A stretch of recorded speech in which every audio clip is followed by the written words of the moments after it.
அன்புக்குரியவர்களே, குருத்துவ ஊழியத்தை குறித்த செய்தியை இந்நாளிலே பகிர்ந்து கொள்ள வேண்டும் என்று தென்னிந்திய திருச்சபை தனது பஞ்சாங்கத்திலே தெரிவித்திருக்கிறது. குருத்துவ ஊழியம் இயேசு கிறிஸ்துவனுடைய வாய்மொழி என்னவென்றால், உங்களை நீங்க குருக்கள் என்று அழைத்துக் கொள்ள விரும்பாதீர்கள். அப்போ குரு அப்படின்னு நீங்க சொல்றீங்க, இயேசு கிறிஸ்து சொல்லாதீங்கன்னு சொன்னதை நீங்க சொல்றீங்க. இயேசு கிறிஸ்து ஏற்றுக்கொள்ளாதீங்க அப்படிங்கிறத போதகர் என்ன பண்றாரு? ஏற்றுக்கொள்றாரு. தப்பா இல்லையா?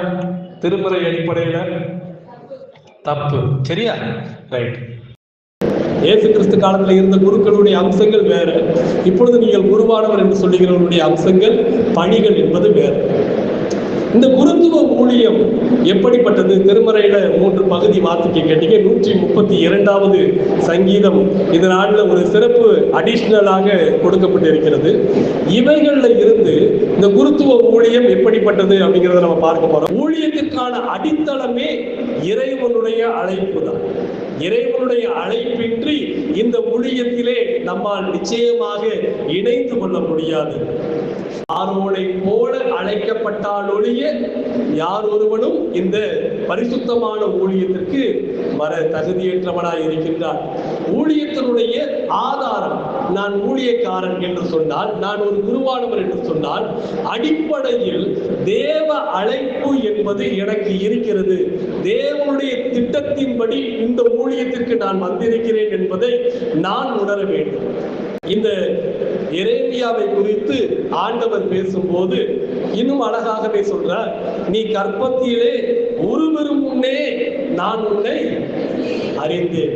இந்த அழைப்பு என்பது நான் உருவெற்ற பிறகு, நான் ஒரு நிலைமைக்கு வந்த பிறகு ஏற்படுவதல்ல, நான் உருவாகுவதற்கு முன்னே இந்த அழைப்பு இருக்கிறது அப்படின்னு சொல்றாரு.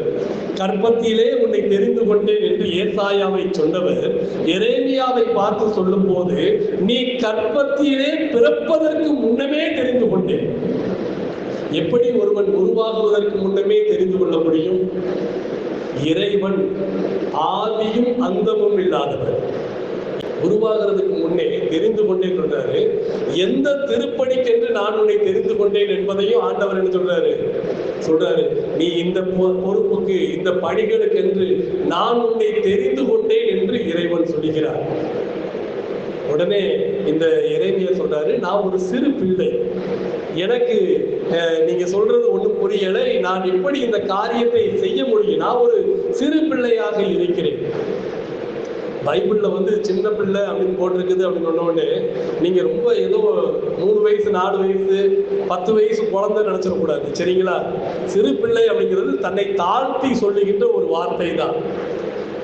அப்படி சொன்ன உடனே அவர் சொல்லுவாரு, நீ உன்னை சிறு பிள்ளை என்று சொல்லாதே, சிறு பிள்ளை என்று சொல்லாதே என்று சொல்லி ஆண்டவர் தமது கையினாலே அவன் வாயிலே தமது வார்த்தையை வைத்தார். அப்போ ஊழியக்காரனுடைய வாயிலே இறைவனுடைய வார்த்தைகள் தங்கி இருக்கிறது. எவ்வளவு அழகான செய்தி இல்லையா?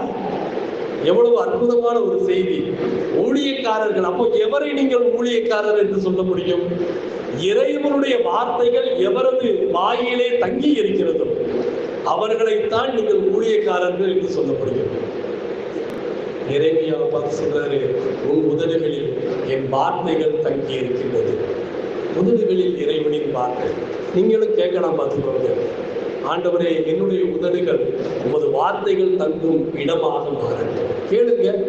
ஆண்டவர், இதுவரைக்கும் நீங்க எப்படியெல்லாம் பேசியிருப்பீங்க, இதுவரைக்கும் நீங்க வேற மாதிரி காரியங்களை விளம்பி இருப்பீங்க. இனிமேல் உங்கள் வார்த்தைகள் தெளிவாக, கவனமாக, ஞானமாக, அறிவுபூர்வமாக, விசுவாசம் உள்ளதாக இருக்க ஆண்டவர் உதவி செய்வார்.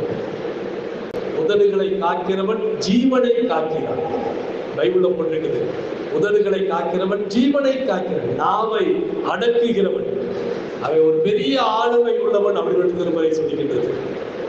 அப்போ ஊழியக்காரனை ஆதாரம் இறைவன். இறைவனே அவனை தெரிந்து கொள்கிறார், இறைவனே அவனை உருவாக்குகிறார், வளர்த்தெடுக்கிறார். எவ்வளவு அழகா உன்னுடைய நாவை ஆண்டவர் பரிசுத்தப்படுத்துகிறார். ஏசாயாவுக்கு பாருங்க, நாவை புரட்டுக்கோளால் அவர் பரிசுத்தப்படுத்துவார். இங்க பாருங்க, நாவிலே தன்னுடைய வசனத்தை ஆண்டவர் வைக்கிறார். அதுக்கப்புறம் இவனுக்கு அதிகாரம் கொடுக்கிறார். பார், நாட்டவும் பிடுங்கவும் கவிழ்க்கவும் கட்டவும் நான் உனக்கு இடிக்கவும் அதிகாரம் தருகிறேன். இவருக்கு கொடுத்த மினிஸ்ட்ரி பாத்தீங்கன்னா ரொம்ப சிக்கலான ஒரு ஊழியம். பார்த்துக்கோங்க, நீ தப்பு பண்ற, நீ திருந்து அப்படின்னு சொல்லணுமா வேண்டாமா? அப்படி சொல்லி இருந்தாலும் தான் பரவாயில்லையே, பிரச்சனை கிடையாது. நீ திருந்தினா ஆண்டவர் உன்னை ஆசீர்வதிப்பார் சொன்னாலும் பிரச்சனை கிடையாது. ஏதோ கண்டித்து உணர்த்துகின்ற ஊழியம் போய் செஞ்சுட்டு போயிடலாம்.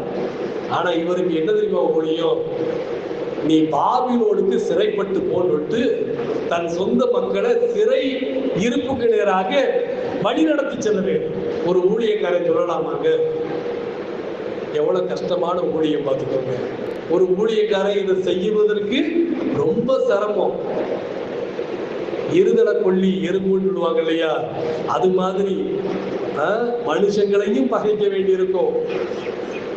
மனசாட்சிக்கும் விரோதமான பணி செய்வதை போல தோன்றும். ஆனா இறைவனுடைய வார்த்தை, இந்த ஜனங்கள் பாபிலோனுக்கு செல்ல இந்த ஜனங்களை நீ உற்சாகப்படுத்துகிற. பாபிலோனுக்கு போங்க அப்படின்னு சொன்னா உள்ளூர் ராஜா என்ன பண்ணுவாரு? வாசிம் அக்ரம் ஒரு பாகிஸ்தான்ல இருக்கிற ஒரு பழைய கிரிக்கெட்டர், நல்ல ஒரு ஆல்ரவுண்டர், ஃபாஸ்ட் பவுலர். தெரியுமா உங்களுக்கு வாசிம் அக்ரம்? அவர் ஒரு முறை அவர்கிட்ட பேட்டி எடுக்கிறாங்க. உங்களுக்கு எத்தனையோ கிரவுண்ட்ல எத்தனையோ ஆடியன்ஸ் முன்னாடிலாம் நீங்க விளையாண்டுருப்பீங்க. தி பெஸ்ட் ஆடியன்ஸ், உங்க கிரிக்கெட்டை உற்சாகப்படுத்தி கைதட்டி உங்களை பாராட்டிய தி பெஸ்ட் ஆடியன்ஸ் எது அப்படின்னு வந்து கேட்டாங்களா?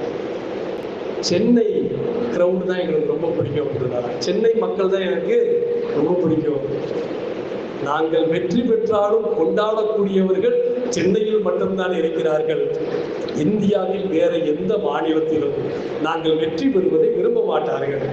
சென்னை மக்கள் மட்டும்தான் ஆட்டத்தை நேசிப்பார்கள், ஆட்களை அல்ல அப்படிங்கிறாரு. நம்ம ஆட்டத்தை தான் ரசிப்போமே தவிர ஆட்களை ரசிக்கிறது கிடையாது. பாவத்தை தான் விருப்பமே தவிர மக்களை விருப்பவங்க கிடையாது. அதனால நம்ம யாருடையும் சண்டையே போட மாட்டோம். அப்படியாங்க? பக்கத்துல தெருவுல வீட்டுக்குள்ள யாருக்கிட்டையுமே சண்டை போடாத ஆட்கள் நம்ம தான் சொல்லிட்டு பாகிஸ்தான்ல இருக்கிற ஒருத்தர் சொல்லியிருக்கிறாரு. உண்மையா? அப்படி இருந்துட்டீங்கன்னா ரொம்ப சந்தோஷம். பார்த்துக்கோங்க, மகிழ்ச்சியா இருக்கு. சரியா?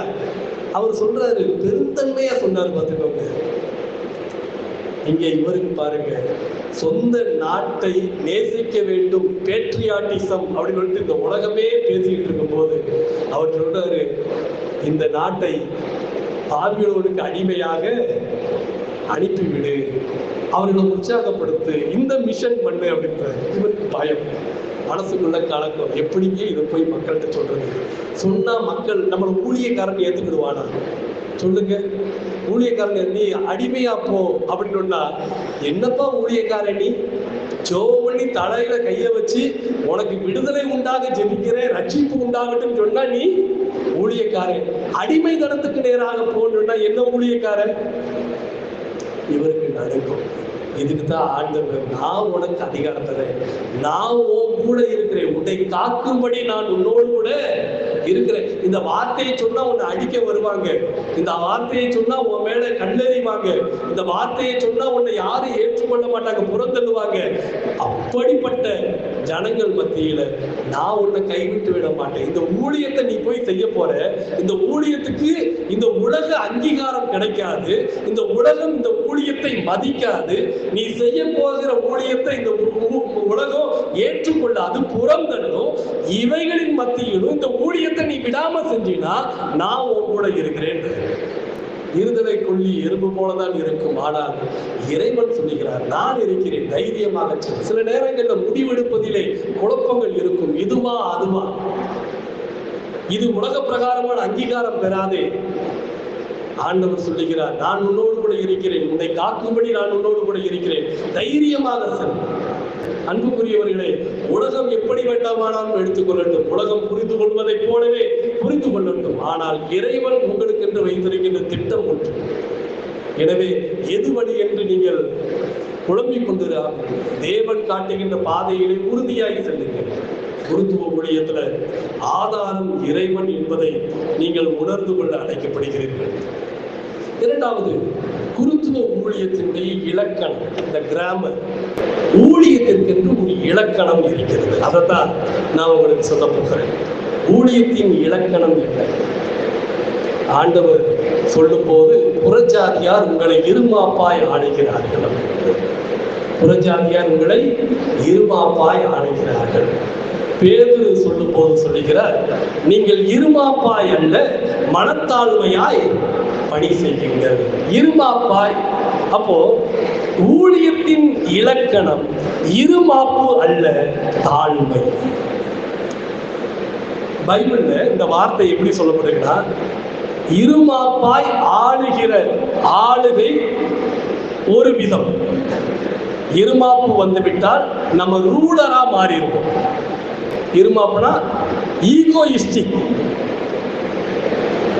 தன்னை முன்னிலைப்படுத்தி தான் சிறப்பு பெறவில்லை என்றால் அதை அப்படியே அடியோடு நொறுக்கி போடுவது.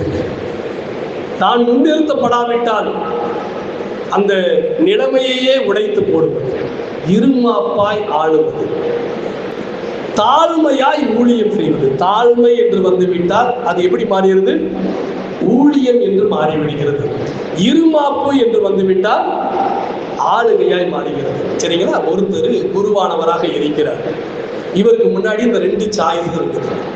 அவருக்கு கையில சில அதிகாரங்கள் கொடுக்குறாங்க. கொஞ்சம் அட்மினிஸ்ட்ரேட்டிவ் பவரோட தான் பண்ணணும், கொஞ்சம் ஹார்ஷா தான் நடந்துக்கணும், கொஞ்சம் உங்களுடைய பவரை காட்டணும். What is your power? பாஸ்டருக்கு என்ன பவர் இருக்குது அதை நீங்க காட்டணும். அன்புக்குரியவர்களே, என் வல்லமை இயேசு கிறிஸ்து, என் அதிகாரம் இயேசு கிறிஸ்து. அப்போ யூஸ் யுவர் பவர்னா நான் யாரை பயன்படுத்தணும்? யூஸ் யுவர் பவர்னா நான் யாரை பயன்படுத்தணும்? இயேசு கிறிஸ்துவை பயன்படுத்தணுமா? சட்ட புத்தகத்தை பயன்படுத்தணுமா? சட்ட புத்தகத்தை பயன்படுத்துறதுக்கு அதிகாரிகள் இருக்கிறாங்க, அது வேற டிபார்ட்மெண்ட். ஆனா குருத்துவ ஊழியத்துல உட்கார்ந்துக்கிட்டு நான் சட்ட புத்தகத்தை பயன்படுத்துவேன் அப்படின்னா அவர் தோற்று போகிறார். நிறைய பேருக்கு அதை ஈகோவை கொண்டு வந்து முன்னாடி நிப்பாட்டிடுவாங்க. ஈகோவை முன்னாடி நிப்பாட்டினீங்கன்னா உங்களுடைய நற்குணங்கள் எல்லாமே அப்படியே கரைந்து போகும். ஈகோ மட்டும் ஒருத்தருக்கு முன்னாடி வந்து நின்றுச்சுன்னா கடைசி வரைக்கும் நீங்கள் காணாமல் போய்விடுவீர்கள். உங்களுக்குன்னு இறைவன் கொடுத்த அழகான குணாதிசயங்கள் காணாமல் போய்விடும். கடைசி வரைக்கும் அந்த ஈகோவை காப்பாத்துறதால தான் இருப்பீங்க. புரியுதுங்களா? உங்களை ஈகோவை கொண்டு வந்து முன்னாடி நிப்பாட்டீங்கன்னா கடைசி வரைக்கும் இந்த ஈகோவை காப்பாத்துறதுக்கு, அதை காப்பாத்துறதுக்கு மட்டும்தான் உங்களுடைய எல்லா வலிமையையும் செலவழிப்பீர்கள். அன்புக்குரியவர்களே, ஈகோவை விட்டொழித்து விட்டு, இருமாப்பை விட்டொழித்து விட்டு நீங்கள் இறைவனை பயன்படுத்துங்கள். இருமாப்பாய் ஆளுகை செய்கிறார்கள்.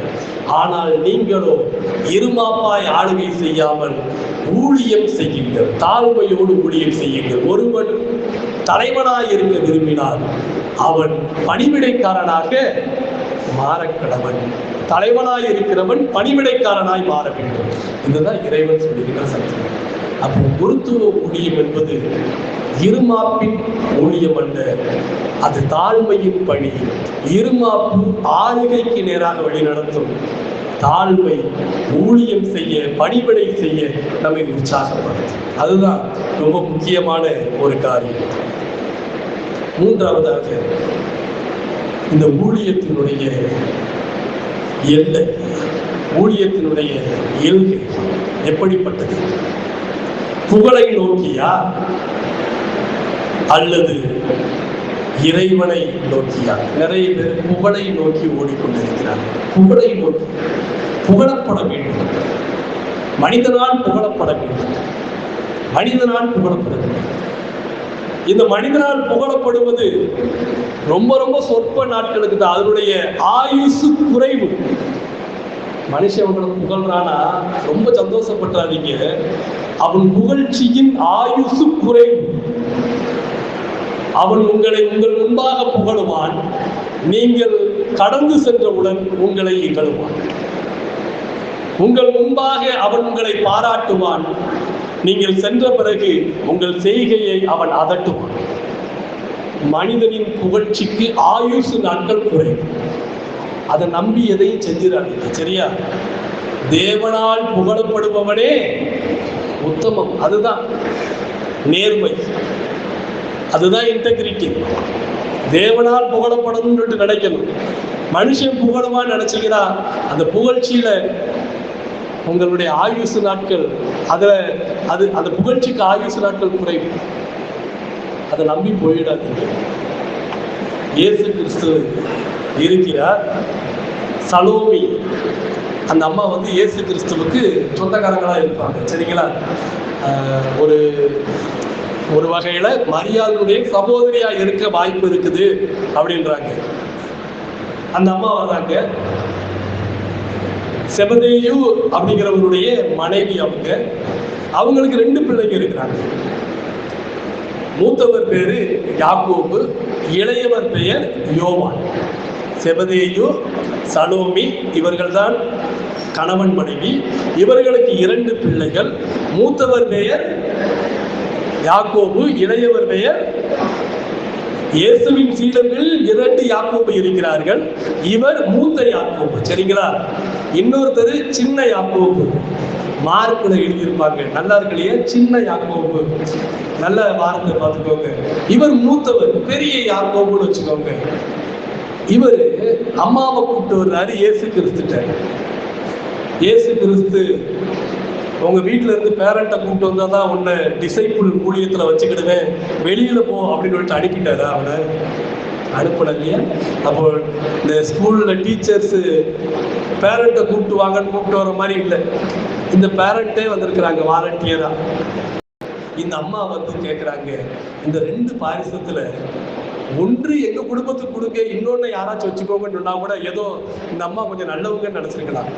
இந்த அம்மா கேட்குறாங்க, எல்லா இடமும் எங்களுக்கு தான் வேணும், எல்லா இடமும் எங்களுக்கு. அந்த 2 பேர் சேர்ந்து பழனி கோவில ஆட்டை போட்டாங்கன்றாங்கல்ல, எல்லாமே எங்களுக்கு தான், வேற யாருக்கும் கிடையாது அப்படின்றாங்க.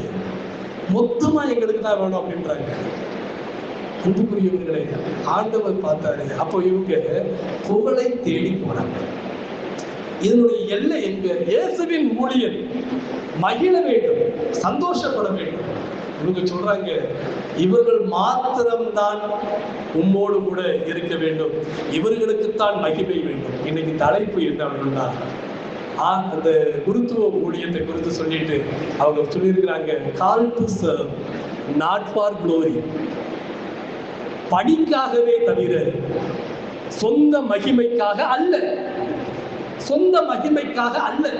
ஆனா இந்த அம்மா கேட்கிறாங்க, என் பிள்ளைக்கு இப்படி ஒரு புகழ்ச்சி வேண்டும், வலதுல ஒண்ணு இடதுல ஒண்ணு அப்படின்னு கேட்டாங்க.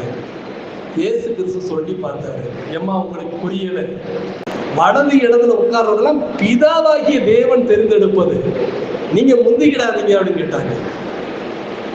அப்போஸ்தலர் 12வது அதிகாரத்துல எடுத்த உடனே ஏரோதின் காலத்துல வாளால் வெட்டப்பட்டு ஒரு யாக்கோபு இறந்து போவாரு இல்லையா?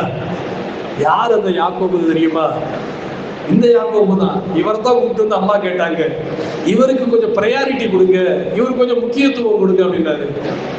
அங்க பாருங்க, அவர் தான் ஃபர்ஸ்ட் மார்த்தை, முதல் ரத்த சாட்சி அவர் தான், சரிங்களா? நல்ல ஆசைக்கு சந்தோஷம்தான். ஆனா அந்த ஆசைக்கு பாருங்க, அம்மாவை கூப்பிட்டு வந்து ரெக்கமெண்டேஷன் கேட்கிறாரு. ரெக்கமெண்ட் பண்ணுங்கம்மா, எனக்காக பேசுங்கம்மா அப்படின்னு வந்து கேட்கிறாரு. அம்மா, ஆண்டவர் சொல்லிட்டாரு, எந்த ரெக்கமெண்டேஷனும் என்கிட்ட கிடையவே கிடையாது. ரெக்கமெண்டேஷனோட வந்துடாதீங்க. ரெக்கமெண்டேஷன் வந்துச்சுன்னா நான் ஏற்றுக்கொள்ள போவதில்லை. உங்கள் பணிகளே உங்கள் புகழ்ச்சிக்கு காரணமாகட்டும். பிறரது சிபாரிசினால் வருகின்ற புகழ்ச்சி தேவையில்லை என்று மறுக்கிறேன். நிறைய பேர் இன்னைக்கு சிபாரிசுக்காகத்தான் அழைஞ்சுக்கிட்டு இருக்கிறாங்க. சிபாரிசு கிடைக்கணும். அன்புக்குரியவர்களே, அது அவசியம் இல்லை. இவங்க தனக்கான குளோரியை தேடுறாங்க, தான் உயர்ந்திருக்க வேண்டும் அப்படின்னு கேட்கிறாங்க. அப்படிலாம் கிடையவே கிடையாது. நீங்கள் ஊழியனாய் கனி கொடுக்க பழகுங்கள். ஒரு அழகான மரம், நல்ல கனிகள் பழங்கள் காய்த்து குலுங்குகிற ஒரு மரம், ஒரு கிளையில நிறைய கனிகள் அப்படியே கொத்து கொத்தாக காய்த்து கிடைக்கிறது. அந்த கிளை எப்படி இருக்கும்? கனிகளாய் இருக்கின்ற கிளை உயரமாய் இருக்குமா, தாழ்மையாய் இருக்குமா? தாழ்ந்து. அன்புக்குரியவர்களே, உங்கள் வாழ்க்கையிலே இறைவன் உங்களுக்கு வசதிகளை, வாய்ப்புகளை உங்களுக்கு கொடுக்க வரங்களை உங்கள் வாழ்விலே அள்ளி வழங்க நீங்கள் தாழ்மைப்படுங்கள். கனிகள் இன்னும் உங்களை தாழ்மைப்படுத்துவதற்கு தான். தாழ்மைப்படுத்துவதென்றால் உங்களை குறைத்துக் கொள்வதற்கு அல்ல. நீங்கள் இறைவன் முன்பாக உங்களை தாழ்த்தி, ஹியூமிலிட்டி அப்படின்னு சொல்றாங்க இல்லையா, அப்படி உங்களை முழுவதுமாக சமர்ப்பிப்பது. அதுதான் குருத்துவ ஊழியத்துல ஆண்டவர் நமக்கு வாய்ப்புகள் தருகிறார், வசதிகள் தருகிறார், உயர்வுகள் தருகிறார். எல்லாம் எதற்காக? இன்னும் நீங்கள் தாழ்மையாய் தாழ்ந்து பணி செய்வதற்கு, தாழ்மையாய் தாழ்ந்து பணி செய்வதற்கு, உங்கள் கனிகளை பிறர் பயன்பெறுவதற்கு. இந்த காலையில நம்ம குருமனைக்கு பக்கத்துல இருக்கிற அந்த மரங்கள்ல வெளியில இருந்து ஒரு நபர் கேட்கிறாரு, நான் முருங்கைக்காயை பறித்து கொள்ளட்டுமா அப்படின்னு கேட்கிறாரு.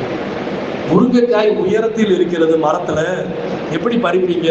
இல்ல இங்க பாருங்க, அந்த தாழ்விற்கு வந்து விட்டது, காய்கள் அதிகமாக்கி அந்த கிளைகள் தாழ்ந்து வந்து விட்டது, என் கைக்கு எட்டுவதை போல் இருக்கிறது. கனிகள் என்பது என்ன? பிறர் உங்களை மிக எளிதில் நெருங்கி வருவது, அதுதான் கனி. நீங்க யாரும் பார்க்க முடியாதபடி நீங்கள் விலகி கொண்டீர்கள் என்றால் நீங்கள் கனியற்றவர்களாய் இருக்கிறீர்கள் என்று அர்த்தம். கனியற்றவர்களாய் இருப்பதினால் யாருக்கும் எந்த பிரயோஜனமும் இல்லை. முருங்கைக்காய் கையில பறிக்கிற அளவுக்கு தான் இருக்குதா அப்படின்னு சொல்லிட்டு நீங்க எல்லாம் புரிஞ்சுக்கிட்டீங்க. குருமனைக்கு பின்னாடிதான் அந்த முருங்கை மரம் இருக்குங்கிறதையும் புரிஞ்சுக்கிட்டீங்க.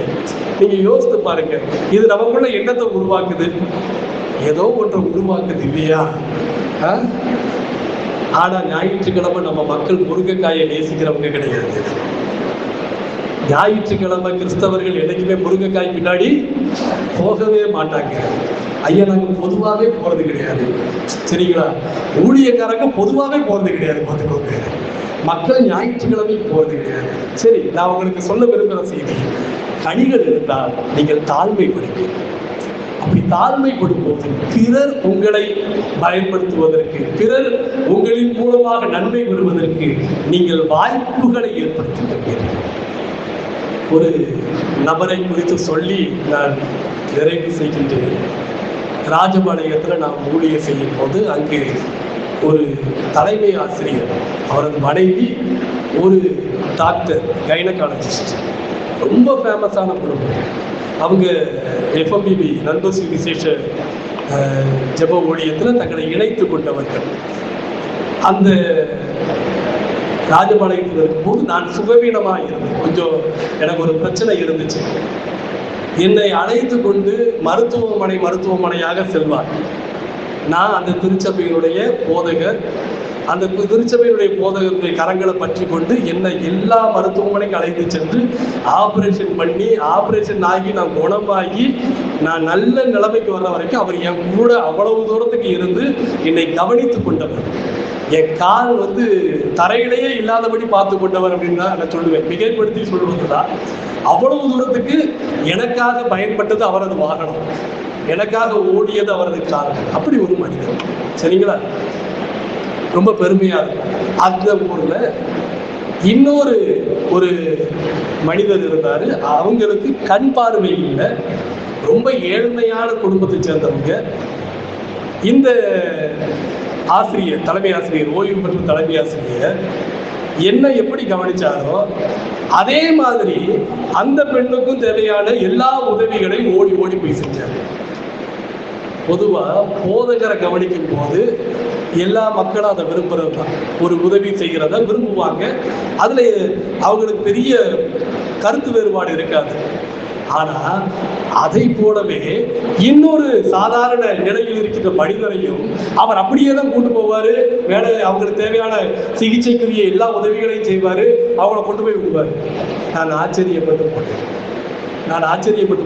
அன்புக்குரியவர்களே, இந்த உலகத்தில் நீங்கள் அப்படிப்பட்டவர்களாக இருக்க வேண்டும். இங்கே நபர்கள் முக்கியம் கிடையாது. நோய்களிலிருந்து விடுதலையாக வேண்டும். அதுதான் முக்கியம். அவர் குருவானவராக இருந்தாலும் சரிதான், சாதாரண நிலைமையில் இருந்தாலும் சரிதான், நம்முடைய ஈடுபாடும் ஒன்று மாத்திரம்தான், இவர்கள் ரட்சிக்கப்பட வேண்டும். நோயிலிருந்து எல்லாவற்றிலிருந்தும் அவர்கள் ரட்சிக்கப்பட வேண்டும். அவ்வளவுதான், சிம்பிள். சரிங்களா? இப்படி நாம் இருக்க அழைக்கப்படுகிறோம். இதுதான் உண்மையான ஊழியம். மகிமையை தேடி அல்ல. இப்ப எனக்கு செய்ததுனால அவங்கள நான் ஒரு ஆலயத்திலேயோ ஒரு கூட்டத்தின் மத்தியிலோ அவங்கள சொல்லிடுறேன். ஆனா எந்த கூட்டத்திலும் நின்று எந்த ஒரு மைக்கையும் பிடிச்சு பேசுவதற்கு எந்த வாய்ப்பு மற்றவர்களுக்கு உதவி செய்யுங்கள். சரிங்களா? நான் அவங்கள பெருமை பேசுறதுக்கான இடங்கள், வாய்ப்புகள் எனக்கு கிடைக்கும். ஆனா அது கிடைக்காத ஒருத்தர் இருக்கிறார் இல்லையா, மைக்கு எல்லாருக்கும் கிடைக்காது இல்லையா? அப்படி ஒருவருக்கு உதவி செய்தால் உங்களுக்கான பலனை இறைவன் பெறுவார். சரிங்களா? இந்த மைக்கில் நான் திரும்ப பதிலுக்கு நன்றி சொல்லிட்டேன்னா இந்த உலகத்திலேயே டேடி பண்ணிட்டேன்னு அர்த்தம். இந்த உலகத்துல நன்றி வாங்கிட்டோம், புகழை வாங்கிட்டோம் அப்படின்னா உலகத்திலேயே நீங்க செய்ததற்கான நீங்கள் பலனை பெற்றுவிட்டீர்கள் அப்படின்னு அர்த்தம். அன்புக்குரியவர்களே, உங்கள் பலன் இறைவனிடத்திலிருந்து இறங்கி வருவதாக. அல்லேலூயா. எனவே நீங்கள் அனைவருக்கும் பணி செய்யுங்கள். பணி என்பதே உங்கள் வாழ்க்கையின் அடையாளமாய் மாறும். திருப்பணி என்பதே வாழ்வின் அடையாளமாய் மாறும். அதுதாங்க ஊழியத்தின் எல்லை. ஊழியத்தின் எல்லை ஏதோ ஒரு குறிப்பிட்ட மக்களுக்கு இல்லை, எல்லா மக்களுக்கும் ஆனது. எல்லா மக்களுக்கும் ஆனது. ஆண்டவர் யோனாவுக்கு சொன்ன அந்த வார்த்தை தான், யோனாவே, இன்று முளைத்து சாயங்காலத்திலே அழிந்து போகும் ஆமணக்கு செடிக்காக நீ கவலைப்பட்டுக் கொண்டிருக்கிறாய். வலது கைக்கும் இடது கைக்கும் வித்தியாசம் தெரியாத லட்சாதி லட்ச மக்கள் எனக்காக இருக்கிறார்கள். அவர்களுக்கு உங்கள் பணி செய்யும். சரிங்களா? திருப்பணி, குருத்துவ திருப்பணி அப்படிங்கிறது இங்கே சொல்லப்பட்டாலும் எந்த திருப்பணி ஆனாலும் அது புகழ்ச்சியை தேடி அல்ல. அந்த திருப்பணியானது இறைவனுக்கான மகிமையை தேடி, அது மாத்திரமல்ல பிற மக்களுக்கான சேவையை தேடி. சேவையே திருப்பணி, சேவையே திருப்பணி. கர்த்தர் தாமே இந்த வார்த்தையின்படி உங்களை ஆசீர்வதிப்பாராக. ஆமென்.